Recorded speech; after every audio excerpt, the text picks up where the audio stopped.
వస్తూ ఉంటుందండి. పరమేశ్వరుని సంకల్పం అలా ఉన్నది కాబట్టి సంకల్పం అలా జరిగింది, చెప్పడం జరిగింది, మహాత్ములు పెద్దలు అంగీకరించడం జరిగింది, మహాయజ్ఞానికి అలా వంచడం జరిగింది. ఎవరి గొప్ప అండి ఇదంతా? పరమేశ్వరుడి గొప్ప. మన పూర్వీకుల గొప్ప. వారు ఆచరించి ఉన్నారు ధర్మాన్ని.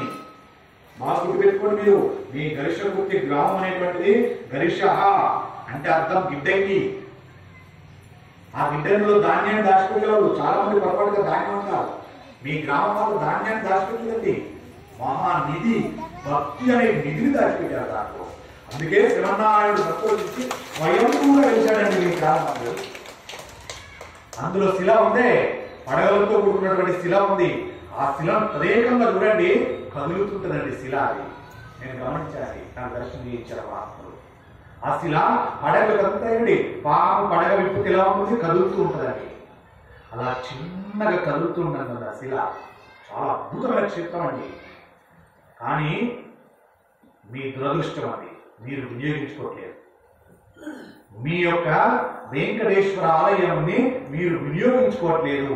ఆ ఫలితాన్ని మీరు తినట్లేదు, పొందట్లేదు. నేను ఘంటాపరంగా చెప్పగలను.